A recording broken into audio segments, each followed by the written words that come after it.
Irmãos, somente para recapitular brevemente, o pastor Edilton começou e pregou o capítulo 1 de Jonas na semana passada. Jonas foi o profeta fujão. Jonas foi aquele homem que Deus disse uma coisa, faz isso, e ele quis fazer outra coisa absolutamente diferente. Deus havia dado uma missão para Jonas, vai a Nínive, capital da Síria, uma grande potência e potência inimiga. Havia uma grande rivalidade entre essas cidades, inimiga de Israel, histórica, viviam ali batalhando, guerreando, naquela geografia política ali, naquelas lutas constantes para tomar a terra, para retomá-la, enfim. E então Deus levanta para Jonas e diz: você agora vai pregar. E você vai clamar que eles se arrependam e se voltem para Deus. E Jonas não quis fazer isso. E acontece que a desobediência de Jonas foi desastrosa. E aí, meu amigo, você sabe aquela situação assim? Aqueles que aqui são pais sabem disso. Todo pai tem aquele momento que olha para o seu filho e diz assim, aquele momento que seu filho começa a te dar trabalho, mas você está no shopping, ou está no restaurante, e ele começa a dar aquela birra, e você dá uma olhada para ele e diz assim, a gente vai conversar em casa. Você já ouviu isso da sua mãe, não ouviu? Eu digo isso para as minhas filhas. Um amigo meu, antes de ser papai, ele dizia assim, Adriano, eu já sei direitinho como é que eu vou fazer. O dia que o filho der problema em casa, eu falo assim, meu filho, você vai apanhar depois do Jornal Nacional. Você imagina o trauma do William Bonner que esse menino deve ter? Assim que o William Bonner diz meia-noite, o coração do menino dispara. Nós, há 2 domingos atrás, se não me engano, nós falamos sobre o último encontro de Jesus no Evangelho de João. É quando Jesus se encontra com Pedro. Pedro era aquele apóstolo que havia negado Jesus. E eu disse uma coisa aqui para vocês, naquele domingo. É que Deus é aquele Pai. Deus é aquele Pai que não desiste dos seus filhos. E é aquele pai que olha no olho da gente e diz assim, a gente tem que conversar. A gente vai bater um papo. Mas Jonas estava fugindo. E aí então Deus arrumou um lugar bem reservado para eles baterem um papo.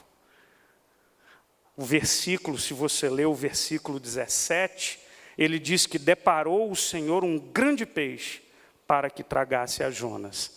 E ali ele teve 3 dias e 3 noites de uma bela conversa com o seu pai. E então na oração, no cântico do náufrago, há algumas verdades que saltam aos nossos olhos e que eu quero dividir com você. A primeira lição que eu quero partilhar com você, e que está evidente no cântico de Jonas, é que Deus é soberano. Sabe por que isso está bem saltando, essa verdade está bem evidente nesse capítulo 2, porque como a gente olha para o capítulo 1, Jonas sabia que ele estava fazendo alguma coisa errada, e afinal de contas eu acho que lá no fundo a gente sabe muito bem quando a gente está fazendo uma coisa errada. Tanto é que quando você é pai e você chega no quarto e as crianças estão aprontando, a primeira coisa que elas dizem são assim, não fui eu. Jonas sabia muito bem que ele estava fazendo uma coisa errada, e então ele estava lá no barco, escondido, dormindo o sono da negligência, quando os marinheiros chegam diante dele dizendo, quem é você? Quem é o teu Deus? De onde você vem? Você é louco, o navio está quase que se rompendo, e você dormindo esse sono. Jonas sabia que era ele. A culpa é minha. E então Jonas logo diz, olha, vocês querem uma solução? Me joguem ao mar. Eu sou profeta do Deus Altíssimo. Me joguem ao mar. que a força do mar cessará. E assim aconteceu. Jonas sabia que Deus havia vindo atrás dele.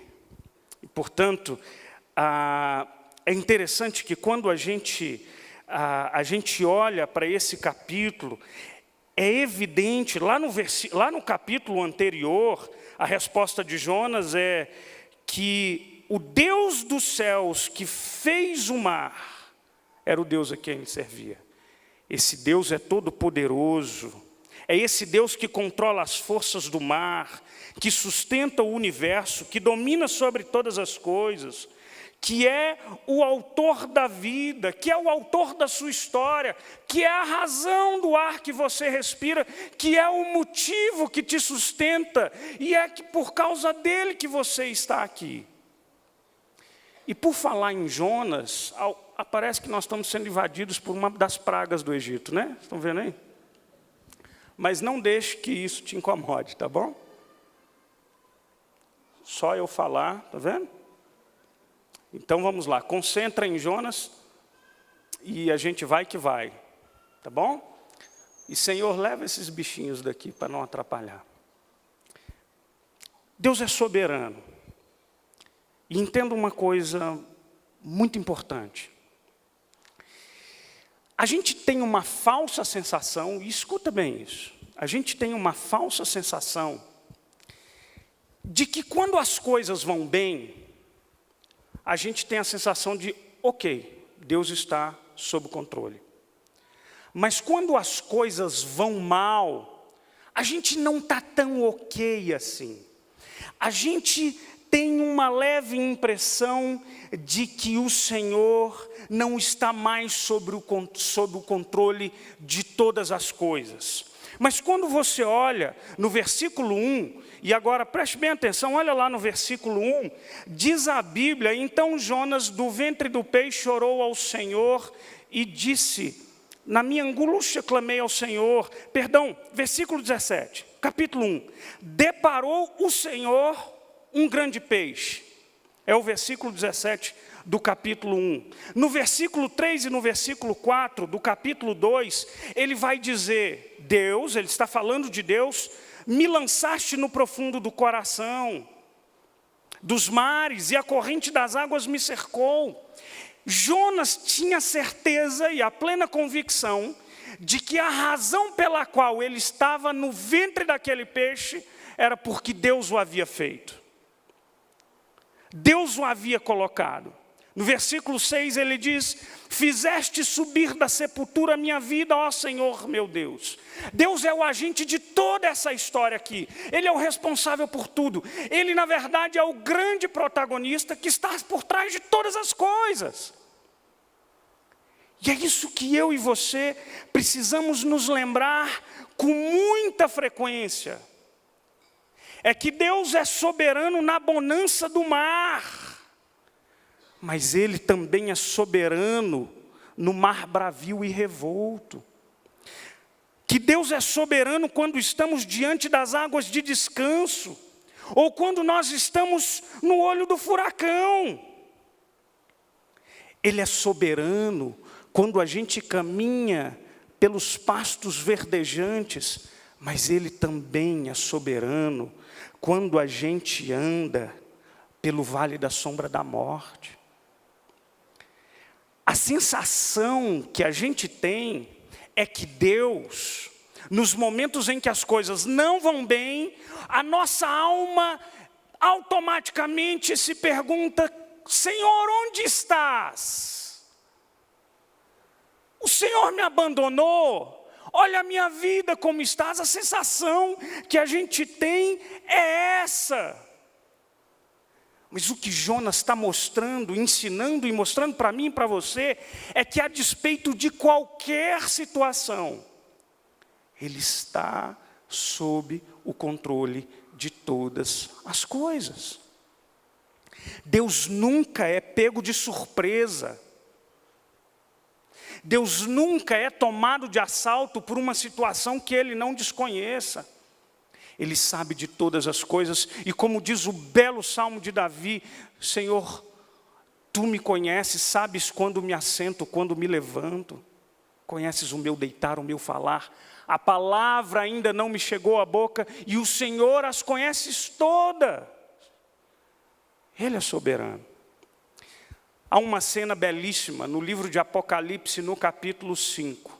Tem muita gente que tem medo de ler o livro de Apocalipse. Eu já vi gente dizer isso. Pastor, eu tenho medo de ler o livro de Apocalipse. E eu digo, não tenha medo de ler o livro de Apocalipse. Porque a grande lição da história da revelação em Apocalipse é: Deus é soberano, Jesus é Senhor, Ele morreu pela sua igreja, essa igreja será e é perseguida, mas a vitória dessa igreja já está garantida pelo sangue do Cordeiro. Essa é a bela mensagem. E o fim da história é que estaremos juntos cantando um novo cântico. Irmãos e irmãs de todos os povos, línguas e nações. No capítulo 5 há uma cena emblemática. João tem uma visão de um alto e soberano trono. E quando ele vê aquele alto e soberano trono, de repente ele ouve uma voz. Quem é digno? Quem é digno? Ele vê um livro. Quem é digno de tomar esse livro? E quando ali se dizia de um livro, pense em um rolo, né? De um rolo de pergaminho, todo selado por dentro e por fora. Para a cultura judaica, para o hebreu, aquele livro significava o desenrolar da história. E a voz lhe dizia, quem é digno? Quem é digno de tomar o livro, de desatar os selos? E então João chora copiosamente, porque ele olhava para um lado, para o outro, e ninguém era achado digno de tomar aquele livro. Então a voz do anjo que dizia, o Cordeiro, o Leão, que é o Senhor Jesus, ele vem, ele toma o livro, ele desata os selos, e ele tem aquele livro nas suas mãos. Sabe o que isso quer dizer? Isso quer dizer que a sua história está nas mãos do Cordeiro de Deus. A sua vida, ontem, hoje, amanhã e qualquer dia, na beira da praia ou na barriga de um peixe. Deus é soberano e toma conta de todas as coisas. Essa é a primeira lição de Jonas. Segunda lição, e essa lição eu gosto muito, quer dizer, eu reluto muito, mas ela é inevitável, é que Deus disciplina os seus filhos. Sabe uma coisa que esses dias eu estava pensando e eu me perguntei, puxa vida, eu já falei muito sobre disciplina de Deus na igreja. Sabe por quê? Porque a Bíblia fala muito sobre disciplina de Deus, por um simples motivo. A Bíblia fala bastante de um Deus que disciplina. A gente falou aqui de Pedro, aquele que negara Jesus 3 vezes, e agora Jesus chega até ele, lá na beira do mar da Galileia, e o convoca, e o chama, e eles conversam. Pois é, Deus disciplina, Deus corrige. E eu preciso dizer uma coisa, especialmente para essa geração que nasceu de 90 para cá. Vocês, jovens, adolescentes, essa turma da geração X, Y, Z, agora eu nem sei mais onde é que a gente está. Mas essa turma que já nasceu com videogame nas mãos. Essa turma que já nasceu debaixo da tecnologia. Dessa turma que não sabe o que é arrancar a cabeça do dedão do pé, jogando e brincando lá na rua. Né? Essa turma que nunca passou por um corredor polonês. Essa turma que nunca tomou ginkgo biloba ou aquele xarope terrível que as mães, biotônico fontoura, que no final do dia os meninos estavam bêbados e a mãe nem percebia, o negócio tinha álcool. Essa geração que nunca, sabe, que não teve esse privilégio que a gente teve, de brincar de bete, o menino errar a bola e acertar a sua testa, e você chegar chorando em casa. Ou quando você brigava na rua e o seu pai dizia, não chora, porque senão eu bato em você de novo. Você já tinha tomado uma peia lá fora. Então, é uma geração que foi criada debaixo de uma de um outro regime, digamos assim, né? E aí é interessante que essa geração não lida bem com a palavra disciplina. Ela não lida bem com a palavra autoridade. Ela não lida bem com a palavra frustração. Mas sabe o que a Bíblia está me dizendo? A Bíblia está dizendo que Deus disciplina, que Deus corrige. E eu quero dizer uma razão muito simples para isso. Ele te ama. Ele te ama. E Ele te ama profundamente. E Ele te ama tanto, que Ele jamais vai deixar você do jeito que você está. E Ele então te corrigirá. Sabe que eu fico pensando aqui, nós gostamos muito de ler determinadas promessas da Bíblia, e louvado seja Deus por suas promessas. Você quer ver um versículo? Eu costumo dizer que a nossa leitura bíblica ela é extremamente seletiva. É outra coisa que eu digo sempre aqui. O exemplo clássico que eu dou é o Salmo 23. Todo mundo conhece, o Senhor é o meu pastor e nada me faltará, aleluia. Mas o texto continua dizendo que a tua vara e o teu cajado me consolam. Essa parte ninguém recita na sua oração. É ou não é verdade? Tem um texto que é Romanos, no capítulo 8, versículo 28, que a gente gosta muito, que a gente diz assim: sabemos que todas as coisas cooperam para o bem daqueles que amam a Deus, daqueles que são chamados segundo o seu propósito. Esse texto é um texto muito recitado. Quando a gente está num momento de tribulação, a gente logo toma posse desse texto e a gente diz: sabemos que todas as coisas cooperam para o bem daqueles que amam a Deus, e isso é uma grande verdade. Mas deixa eu dizer para você o que o versículo 29, que você normalmente não grifa na sua Bíblia, o que esse versículo diz. Esse versículo diz assim: porque aos que de antemão conheceu, também os predestinou para serem conformes à imagem do seu Filho Jesus. Então deixa eu te dizer uma coisa. Todas as coisas cooperarão para o bem daqueles que amam a Deus, com um propósito muito maior na sua vida: fazer de você uma figura mais semelhante a Jesus Cristo de Nazaré. E portanto Deus arrancará de você, Deus tirará de você, Deus lapidará em você tudo aquilo que atrapalha você refletir a imagem de Jesus para a vida dos outros. Sim, porque Ele te ama. Então, quando a Bíblia diz que todas as coisas cooperam para o bem daqueles que amam a Deus, é fato e é verdade. Muitas vezes, algumas coisas que você entenderá ou interpretará como um evento não prazeroso, desgostoso, não desejável, é exatamente aquilo que é instrumento de Deus para transformar você à imagem e à semelhança do seu Filho Jesus Cristo. A tribulação, ela é uma ferramenta pedagógica de Deus. Mas preste bem atenção disso. John Piper diz assim: ainda que Deus tenha se entristecido conosco, Ele nunca nos trará aflição pela mera punição. Os seus propósitos sempre incluem a redenção. Sempre. Sempre. E então a gente pode ir para a Bíblia e achar uma quantidade enorme de textos bíblicos que nos falam sobre isso. 1 de Pedro, capítulo 1, versículos 6 e 7, quando falam da tribulação como um instrumento de Deus para transformar você em uma pessoa melhor.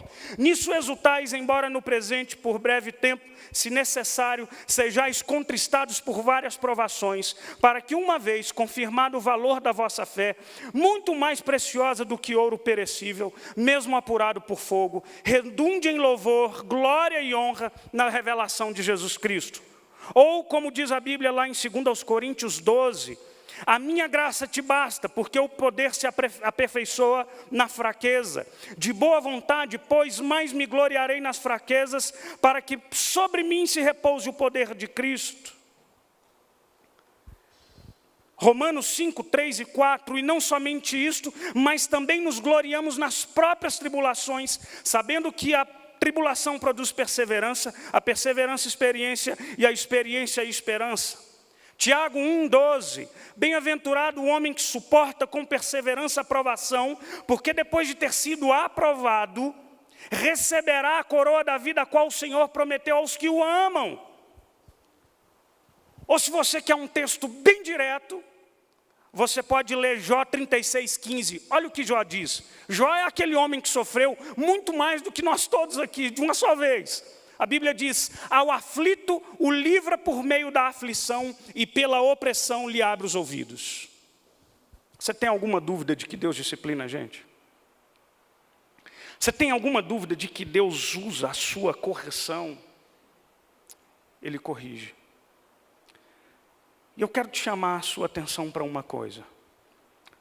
Olha bem para a sua vida. Dá uma recapitulada, assim, na velocidade da luz aí, dá uma olhada para a sua vida. E reconheça se as orações mais fervorosas que saíram dos seus lábios não foram nos momentos mais difíceis da sua vida.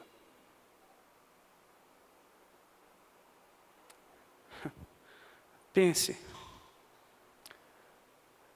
se no momento que você mais se apegou a Deus, não foram os momentos que você esteve mais sozinho e se viu mais desamparado.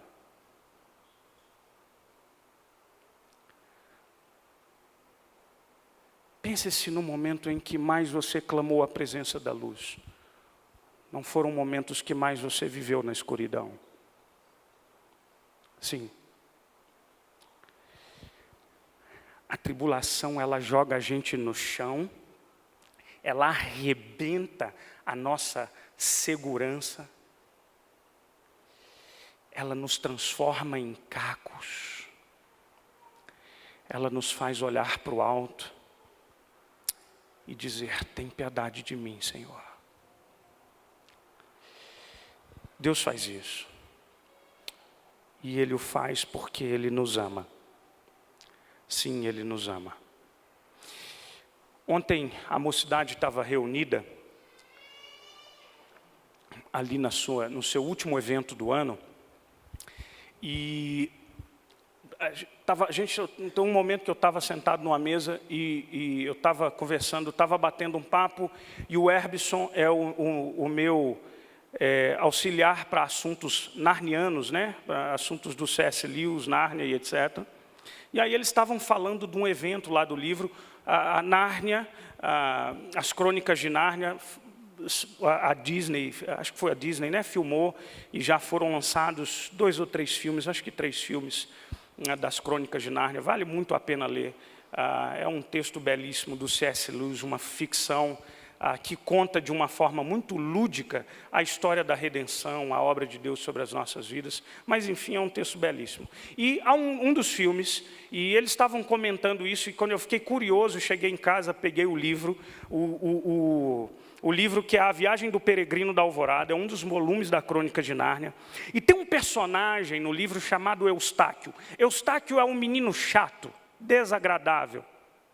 Desses meninos que a gente não gosta, aqueles meninos emburrados, amargos, que ele acabou caindo ali, entrando de gaiato na viagem dos seus parentes, da Lúcia e do Edmundo. E esse menino era muito ganancioso, e o livro conta que num dado momento, ele, por causa da sua ganância, ele entra em uma caverna do dragão. Não estou falando do outro desenho, mas ele entra naquela caverna e ele pega um bracelete. Quando ele adormece e ele acorda, ele tinha se transformado num dragão terrível. E até que então até que ele se perceba naquilo que ele tinha transformado, naquele bicho horrendo de garras, de narinas enormes e fumegantes, ele odeia que aquilo acontece com ele. Ele começa a sentir falta dos seus amigos, dos seus primos, dos companheiros da viagem, do príncipe Caspian. E até então que a história se desenrola, e ele tem um encontro com um leão. E somente esse leão poderia arrancá-lo daquela carapaça de dragão. E aí ele conta então que o leão manda que ele o siga e o leva por um vale muito profundo e o leva até uma nascente de água muito cristalina. E essa nascente formava uma grande, imensa, larga e profunda piscina. E o leão então diz para ele: arranca a sua pele. Então assim, e aí abre aspas, Eustáquio relata essa história dizendo assim: assim comecei a esfregar as escamas, e elas começaram a cair por todos os lados. Raspei ainda mais fundo, e em vez de caírem as escamas, começou a cair a pele toda, inteira, como que depois de uma doença. Num minuto ou dois fiquei sem pele, estava lá no chão, meio repugnante. Era uma sensação maravilhosa. Então comecei a descer a fonte para o banho. Quando ia enfiando os pés na água, vi que estavam rugosos e cheios de escamas como antes. Esfreguei-me de novo no chão, e mais uma vez a pele se descolou e saiu. Deixei-a então ao lado da outra e desci para um novo banho. Aí aconteceu exatamente a mesma coisa. Esfreguei-me pela terceira vez e tirei uma terceira pele. E então o leão disse: eu tiro a sua pele. Eu tinha muito medo daquelas garras, mas ao mesmo tempo eu estava louco para me livrar daquilo. Por isso eu me deitei de costas e deixei que ele tirasse a minha pele. A primeira unhada que me deu foi tão funda que eu julguei ter alcançado meu coração. E quando ele começou a tirar minha pele, senti a pior dor da minha vida. A única coisa que me fazia aguentar era o prazer de sentir que ele me tirava aquela pele. Tirou-me aquela coisa horrível. Nessa altura, agarrou-me e atirou-me dentro da água. A princípio ardeu muito. E em seguida foi uma delícia. Compreendi a razão. Tinha voltado a ser gente. Depois de certo tempo, o leão me tirou da água e vestiu-me. Não me lembro muito bem, mas vestiu-me com uma roupa nova. Você sabe que Deus faz isso com a gente? Eu acho que às vezes a gente está tão acostumado, ou a gente está tão distante de Deus que não é capaz de ver determinadas escamas e feiuras da nossa vida. Elas estão tão grudadas na gente que tentar arrancá-las arranca a própria pele. E aí então a gente precisa das garras do leão de Judá. Ela fere, mas ela fere para a vida. Ela veste a gente de novo, com uma roupa nova, com vestiduras novas. E ele transforma a gente em nova gente. Mas ele precisa usar as suas garras. Bendito aquele que cai debaixo das garras desse leão. Dela nunca mais poderá fugir. Deus disciplina os seus filhos. Foi isso que Deus fez com Jonas. Vem cá, rapaz. A gente precisa conversar. Na escuridão da barriga de um grande peixe, a gente precisa bater um papo. Você precisa repensar muita coisa na sua vida. Deixa eu te dizer uma coisa. Você já parou para pensar? E eu falo isso com muito cuidado, tá bom? Mas há muitos sofrimentos que a gente padece, que são consequências absolutamente diretas da nossa teimosia para com Deus. Por que eu digo isso que eu falo com cuidado? Porque a vida não é uma regra simples de matemática e nem toda a tribulação pelas quais nós passamos é consequência direta de um pecado, de um erro, de um desvio nosso. Mas eu estou dizendo que tem coisas que estão tão óbvias, que a gente insiste em fazer tudo diferente daquilo que Deus mandou. E a gente ainda acha que tudo pode se sair bem. Não, não vai. E aí então Deus vai aparecer para você. E Ele vai trazer você de volta. E Ele vai te disciplinar. Terceira verdade da canção do náufrago. Deus nos socorre na adversidade. Você entende a diferença? Deus não o impedirá de vivenciar a adversidade, mas a promessa dele é que Ele estará com você na adversidade. Ora, lembre-se, por exemplo, da vida de José do Egito. Ele interpretou sonhos enquanto estava na prisão. Ele foi promovido ao segundo grande homem do Egito, enquanto ele era um escravo. Ou você não se lembra dos amigos de Daniel? Eles não foram poupados da fornalha ardente, mas eles foram preservados na fornalha ardente. Ou Daniel, que não foi poupado de entrar na cova dos leões, mas ele foi poupado dentro da cova dos leões. E é isso que Jonas afirma. Ele diz, ele está numa situação evidente de tribulação, e a sua oração afirma que esse Deus que me permitiu e me colocou dentro do ventre desse peixe, é o mesmo Deus que me livra das minhas lutas. Se você olhar o versículo 2 do capítulo 2, ele diz: na minha angústia, clamei ao Senhor e Ele me respondeu. Do ventre do abismo gritei e Tu ouvistes a minha voz. Versículo 6, desci até os fundamentos dos montes, desci até a terra, cujos serrolhos se correram sobre mim para sempre, contudo fizeste subir da sepultura a minha vida. Ó Senhor meu Deus. Ou o Salmo 118, em meio à tribulação invoquei ao Senhor e o Senhor me ouviu e me deu folga.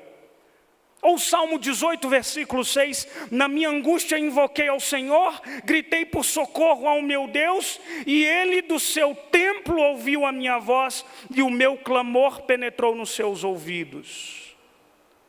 Ou 1 Coríntios 10, 13, que eu amo e que carrego no coração esse versículo. Não vos sobreveio a tentação que não fosse humana, mas Deus é fiel e não permitirá que sejais tentados além das vossas forças. Pelo contrário, juntamente com a tentação, vos proverá livramento de sorte que possais suportar. Você já ouviu aquele ditado popular que Deus dá o frio conforme o cobertor? Ele te conhece. Mas você sabe o que é mais belo da vida cristã? É que o fardo que pesa sobre os seus ombros é dividido com Jesus de Nazaré. Na verdade, é carregado por Ele. Você só anda, Ele carrega o fardo. É por isso que o convite de Jesus lá em Mateus 11 é: vinde a mim, todos os que estão cansados e sobrecarregados, e eu vos aliviarei. Tomai sobre vós o meu jugo, o meu fardo é suave e leve. Deixa eu te aliviar. Eu carrego o seu fardo. Irmãos, Deus nos socorre. Deus nos socorre. É fato, é verdade. Clame a Ele. Clame em plenos pulmões. Mas há algumas características. Deus nos socorre ao seu modo. Sabia disso? Nem sempre Deus vai responder a sua oração do jeito que você quer. É verdade. Nem sempre Deus vai responder. Lembra? Ele é soberano.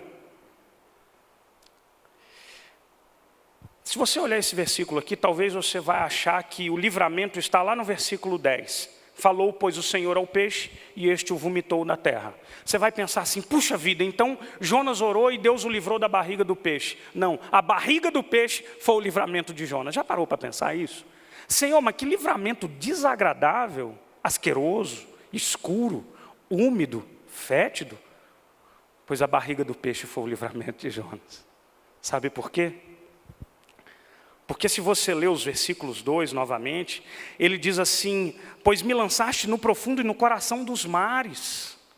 A corrente das águas me cercou, todas as ondas e as tuas vagas passaram sobre mim. O desespero dele é a escuridão do mar, as águas revoltas. Gente, e nesse momento a gente se assusta. Deixa eu contar um segredo para você. O Odiel está aqui hoje à noite? Tá não, né, Carmen? Uma vez, há muitos anos atrás, eu acho que eu era seminarista, eu nem era pastor, eu fui para uma fazenda do sogro do meu irmão, e o Odiel estava lá. E o Odiel, numa época que ele não era gente, ele disse assim para mim: Adriano, vamos pegar um barquinho do meu cunhado dele, seu Evaldo? Eu falei: vamos, mas você acha que devemos? Ele falou: não, a gente pegou o barquinho e aquele riozinho estava meio cheio por conta de algumas chuvas, e além da gente pegar o barquinho, acho que tinha algumas crianças com a gente, eu não me lembro bem. Mas a gente pegou o barquinho, horroroso barquinho, que a gente nem sabia o dono. Olha o juízo. Eu não sei quem era mais desajuizado, se era o Odiel ou se era eu que acompanhei ele. A gente então botou o barquinho no rio, e o rio levou a gente rapidinho, mas não deu 5 minutos de navegação, o barquinho virou. Naquele momento, aquela água barrenta me cobriu, e gente, olha que coisa. Naquele lapso de segundos, de milésimo de segundos, eu me lembro exatamente que eu tive uma fé tão grande, que eu orei a Deus com tanto fervor, dizendo: Senhor, me leva para a margem. Não lembrei do Odiel, não lembrei mais de ninguém que estava dentro do barco, salve-se quem puder. Quando eu submergi, foi tudo tão rápido, tudo tão... E aí olhei, estava o Odiel ali, estava bem, nem me lembro quem mais que estava nesse barco, e o fim, depois nós saímos, e o barquinho... E a gente voltou para casa a pé, e eu perguntei: Odiel, e o barquinho? E o barquinho já era. Está até hoje nas profundezas do riozinho. E eu, como o Odiel era o mais velho, ele se encarregou da explicação para o dono do barquinho, e eu não quis nem saber, não sei até hoje, de como é que foi a resposta do dono do barquinho. O fato é que, no meio daquele meu pequeno naufrágio, a minha oração foi clara na minha cabeça. Você imagina Jonas então, eleva isso à 10ª potência, nas profundezas de um mar revolto. Jonas descreve isso, parece um filme hollywoodiano. Ele diz assim: as águas me cercaram até a alma, o abismo me rodeou e as águas se enrolaram na minha cabeça, descia até os fundamentos dos montes, descia até a terra, cujos ferrolhos correram sobre mim. E aí Deus então providenciou o quê? Senhor, manda o livramento. Lá vem aquele peixe enorme. Não, Senhor, é um livramento. É um livramento. E o peixe, crau, engoliu Jonas. Deixa eu te dizer uma coisa. Deus nos socorre, mas nem sempre Ele vai socorrer do jeito que você quer. E exatamente aquilo que você acha que não deveria estar acontecendo na sua vida, talvez, é possível que seja exatamente aquilo que Deus está permitindo para livrar você de naufragar em águas turvas. Ele faz isso. Sabe por quê? Porque Ele te ama. Deus nos socorre em etapas. E Deus nos corrige em etapas também. Sabe uma coisa curiosa? Pensa no texto de Jonas, e pensa se a gente fosse fazer um script de um filme. Eu acho que nenhum produtor compraria esse script na ordem que ele está. Porque a gente começa com Jonas, Deus mandando ele pregar em Nínive. Logo em seguida, a gente vê que Jonas foge. Ele vai para Tarsis, ele vai para um lugar absolutamente oposto. A gente vê então que Deus manda uma tempestade. A gente vê que os marinheiros jogam ele no mar. O peixe engole Jonas. E agora ele faz uma oração. E veja como Jonas termina a sua oração. Versículo 9. Ao Senhor pertence a salvação. Olha que final perfeito para o filme. Mas quando a gente olha para Jonas no capítulo 3... a gente vê então que Jonas, depois de vomitado da barriga do peixe, Jonas vai a Nínive, prega, os ninivitas se arrependem, são milhares deles, e no capítulo 4 a gente tem um profeta emburrado. Sabe por quê? Porque Deus é muito misericordioso, e ele está com muita raiva da misericórdia de Deus. Mas se eu fosse reordenar esse capítulo aqui, eu fico pensando assim, bom, a gente põe o capítulo 1, o barco, o Jonas sendo jogado ao mar, a gente bota aqui o peixe engolindo e vomitando, a gente põe Jonas pregando, a gente põe o povo se arrependendo, a gente põe, em último lugar, a oração de Jonas, ao Senhor pertence a salvação. É um sinal, é um final perfeito. Mas o texto termina com um profeta amargo. Puxa vida, Senhor. Mas assim não está legal. Assim não está bacana. E aí fica uma pergunta no nosso coração. E essa oração de Jonas? Será que ele se arrependeu de verdade? E essa oração aqui, será que ele realmente reconheceu que estava errado? O Stuart Elliott, ele é um senhor já velhinho, e escreveu esse livrinho, o pastor Edilton citou esse livrinho, e o livro tem um título interessante. Ele diz assim que Jonas é o mais bem, é um missionário, o mais bem sucedido e fracassado missionário, né? Ele foge de Deus, ele vai e ele prega, e muita gente entrega a sua vida a Deus, mas a jornada dele é meio desastrosa. E aí é uma coisa, o Stuart Elliott diz uma coisa curiosa. Ele dá o seguinte exemplo, ele diz assim, olha, ele conta que na casa dele ele é pai de meninos, ele é uma casa só de meninos. Então, ele diz o seguinte, que a casa dele às vezes é uma casa que ficava de cabeça para o ar, por causa da quantidade de meninos que ele tinha. Então ele diz que na casa dele ele tinha uma regra. A regra era, antes dos meninos dormirem, os meninos tinham que engraxar os sapatos. E ele disse que era uma experiência curiosa, porque às vezes os meninos terminavam e traziam para ele os sapatinhos limpíssimos. Mas os meninos estavam imundos de graxa. Ele dizia assim, o menino limpava o sapato, depois a gente tinha que limpar o menino. Graxa no peito, graxa em todo lugar. Como que esse menino dava conta disso? E aí, o Olhot, ele diz uma coisa muito curiosa. Quando eu digo para John, o filho dele, limpar os sapatos, ele vem e ele mostra os sapatos, e os sapatos estão limpos, e ele está todo imundo. E ele pergunta assim, a obediência de John foi real? Foi. Mas a obediência dele foi perfeita? Não, não foi. Foi assim com Jonas. O seu arrependimento foi real. Mas o seu arrependimento não foi perfeito. Deus nos corrige e Deus nos socorre assim em partes. Assim como Deus fez com Jonas, a história de Jonas não termina no capítulo 4. A obra de Deus na vida de Jonas não termina aqui. Jonas tinha muito que aprender. Seu coração, embora arrependido, ainda era rancoroso.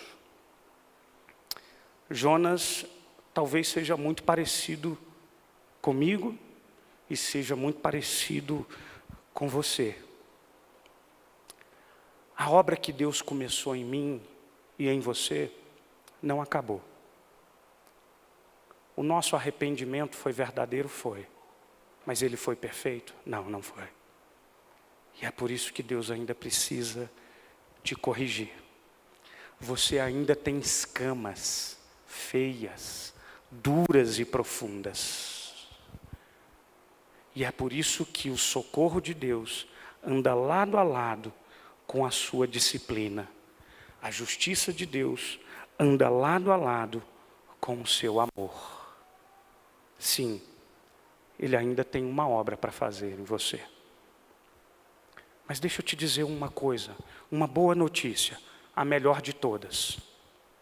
Apesar dos muitos erros que você ainda carrega aí, apesar das muitas escamas que você ainda tem aí, e Deus sabe que essas escamas ainda vão demorar muito para sair. Deus mandou o Filho dele, e Ele pagou o preço. E Ele recebeu um castigo, por causa dos meus erros e dos seus erros. Ele fez isso. Ele também entrou na escuridão de um túmulo, mas de lá Ele saiu vitorioso. proclamando a sua justiça sobre mim e sobre você, justificando-nos diante do Pai, para que eu e você tivéssemos a chance de estar aqui, para que eu e você tivéssemos a misericórdia de Deus renovada. E é por essa misericórdia que Deus todos os dias vai arrancar coisas horríveis da sua vida. Porque a Bíblia diz que sem santificação ninguém verá a Deus. E vai chegar um dia, sim, vai chegar um dia. Vai chegar um dia que você estará diante dele. E você o verá face a face. Mas nesse dia, você precisa estar pronto. E estará. Porque quem faz essa obra em você, não é você. É o nosso Senhor. É o nosso Senhor Jesus.